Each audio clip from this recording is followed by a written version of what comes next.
ذرائع کا کہنا ہے کہ ایم کیو ایم کو کراچی اور حیدرآباد کی ایڈمنسٹریٹرشپ اور وزارت بلدیات بھی ملے گی. ہمارے ساتھ موجود ہیں بیورو چیف کراچی رفعت سعید. جی رفعت سعید، اب جو چیزیں کلیئر ہوتی چلی جا رہی ہیں ایم کیو ایم کے بارے میں، کیا کہیں گے؟ کن معاملات پر سارا معاملہ طے ہوا ہے؟ دیکھیں، اس معاہدے کے اہم ترین نکات میں کراچی، حیدرآباد اور میرپور خاص میں پولیٹیکل ایڈمنسٹریٹر کی تقرری، بلدیاتی امور میں فائنینشیل پاور، نوکریوں میں جو تھا 60-40 کا ایک ریشو طے ہوا تھا ماضی کے معاہدوں میں،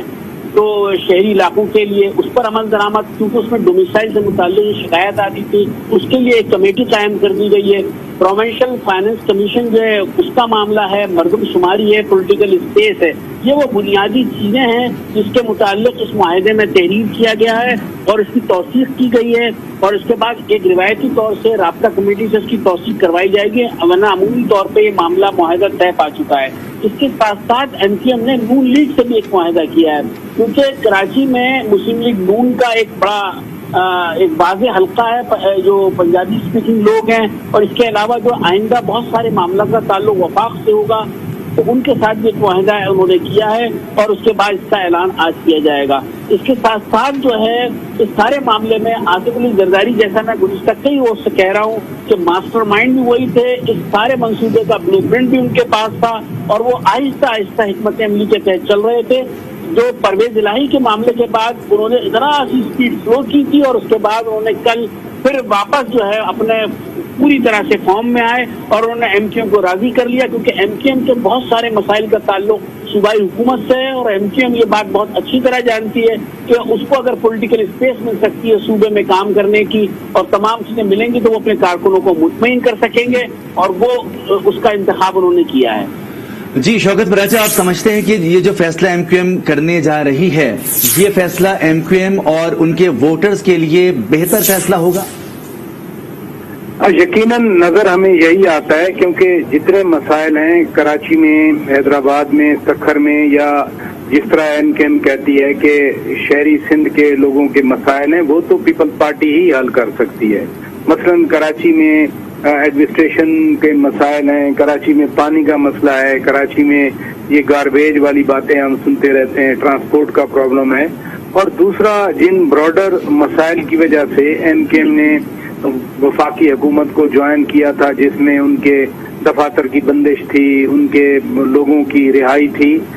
وہ ایم کیو ایم اب بھی سمجھتی ہے کہ وہ ممکن نہیں ہو سکا. اور پچھلے دنوں تو ایم کیو ایم کے ایک بڑے رہنما کا بیان بھی تھا کہ وزیر اعظم عمران خان کے بس کی بات ہی نہیں ہے. اگر وہ والے مسائل حل نہیں ہو سکے، باقی جتنے مسائل ہیں، عام شہریوں کے، عام لوگوں کے مسائل ہیں، وہ صوبائی حکومت کے پرویو میں آتے ہیں. اور جس طرح ابھی رفعت سعید بھی صحیح بتا رہے تھے کہ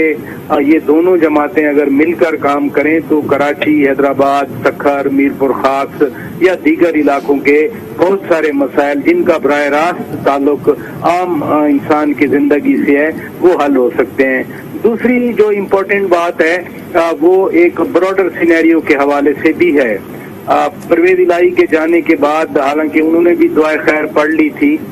وہ بھی راضی ہو گئے تھے کہ اپوزیشن کے ساتھ چلیں گے، لیکن پھر کیا ہوا اچانک کہ چودھری صاحب زبان دے کر پھر دوسری سائڈ پہ چلے گئے. تو اس تناظر میں جو حکومت کو ایک اپر ہینڈ ملا تھا، ایم کیو ایم اگر واقعی 4 بجے، کیونکہ یہ واقعی میں اس لیے کہہ رہا ہوں کہ پرویز الہی والا ایپیسوڈ ہمارے ذہن میں ہے، اگر واقعی 4 بجے ایم کیو ایم یہ اعلان کر دیتی ہے تو پھر میں سمجھتا ہوں کہ ووٹنگ سے پہلے ہی ووٹنگ تو ہو گئی آج، کیونکہ آپ دیکھیں 161 انہوں نے کھڑے کیے تھے. اس کے بعد شاہین بگٹی آئے، اسلم بوتانی آئے، اس کے بعد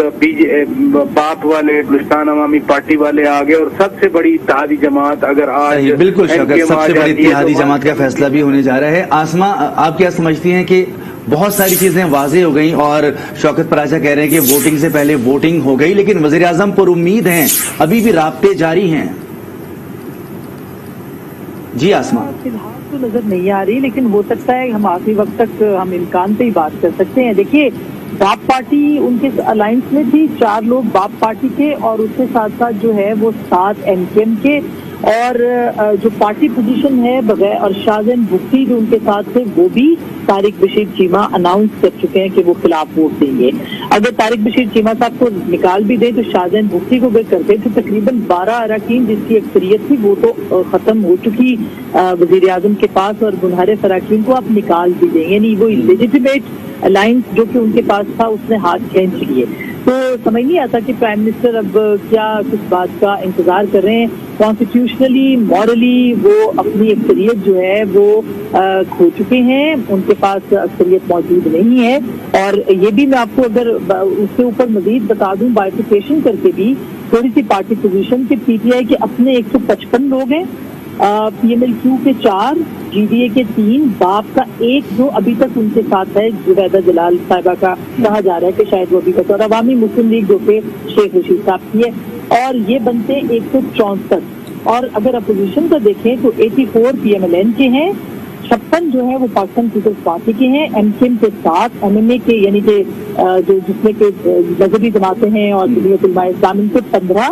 انڈیپینڈنٹ 4 ہیں, اور پی ایم ایل کیو کا 1 یعنی اگر ان کو سیما صاحب کو ڈال دیا جائے, اے این پی کا 1, بی این پی کے 4, باپ کے 4, جے ڈبلیو پی یعنی جمہوری وطن پارٹی شاہزین بگٹی کی اس کے بھی 1, تو یہ بنتا ہے ٹوٹل نمبر 177. اگر آپ اس میں سے 1-2 مائنس بھی کر دیں تو بھی ایک کمفرٹیبل میجورٹی جو ہے وہ اپوزیشن کے پاس اب تک آ چکی ہے.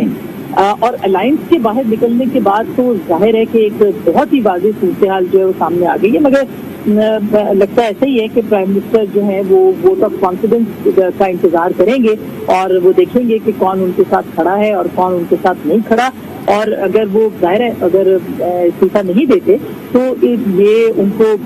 معلوم ہو سکتا ہے کہ ان کی پارٹی میں بھی شاید ایک بڑا نمبر جو ہے وہ باہر نکل جائے, اور ایسی صورت میں ظاہر ہے زیادہ نقصان بھی ہو سکتا ہے. اگر وہ استعفیٰ دیتے ہیں تو ظاہر ہے کہ ایک صورتحال واضح ہے, وہ باہر جا کے اپنی پارٹی کو دوبارہ سے ری آرگنائز کر سکتے ہیں. وہ اپنی پارٹی ابھی بھی ایک بڑے نمبر کے طور پہ وہ پارلیمنٹ کا حصہ رہ سکتے ہیں, کسی جو اگلی پارلیمنٹ چلے گی, اور ایک مضبوط اپوزیشن کے طور پہ جو ہے وہ سامنے آ سکتے ہیں. تو یہ وہ پاسبلٹیز ہیں جس کو ہم دیکھ رہے ہیں نمبرز کے اس کے اندر, تناظر کے اندر. اور کل تک ظاہر ہے کہ ایم کے ایم آج 4 بجے اناؤنس بھی کر دے گی. رات کو انہوں نے تحریری معاہدہ بھی کر دیا, جو کل ہم نے اپنے ناظرین کو کل شام 6 بجے بتا دیا تھا کہ ایک تحریری معاہدہ ہو رہا ہے, ڈرافٹ تیار ہے, گارنٹرز بھی موجود ہیں. اور رات آپ نے دیکھا کہ